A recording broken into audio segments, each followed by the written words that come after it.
Leto et Clark Gable.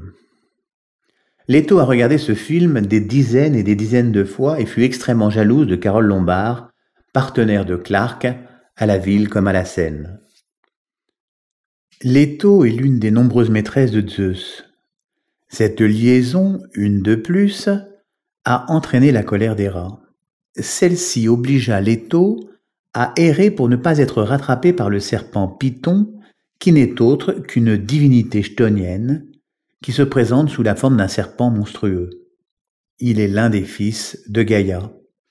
Leto finit par se réfugier sur l'île d'Ortygie, aujourd'hui Délos.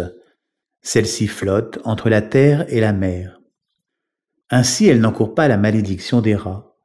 Hadès, qui veut organiser, prévoir, anticiper son avenir, est toujours à la recherche d'alliés potentiels.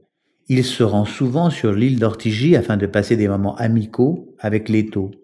Ils parlent de choses et d'autres et prennent soin de ne jamais évoquer le nom de Zeus et d'Héra. Leto est un peu fleur bleue. Elle est toujours à la recherche de son prince charmant.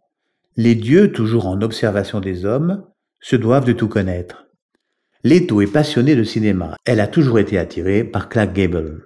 Elle a vu tous ses films et contrairement à la majorité des femmes, son film préféré n'est pas Autant en emporte le vent, mais Un mauvais garçon de Wesley Ruggles, où Babe Stewart, Clark Gable, est un joueur invétéré qui gagne sa vie en trichant aux cartes.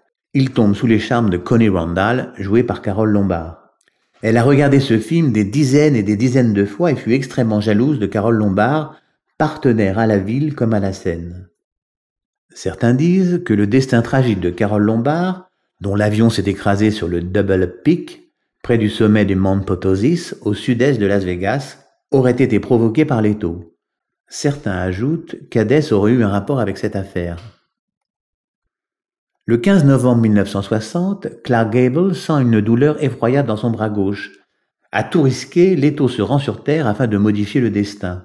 Le 16 novembre 1960, la presse et la télévision annoncent la crise cardiaque fatale, entraînant la mort de Clark Gable. Il est enterré au Forest Lawn Memorial Park à Glendale, en Californie, près de son ancienne épouse Carole Lombard. La manœuvre de Leto a parfaitement fonctionné aujourd'hui.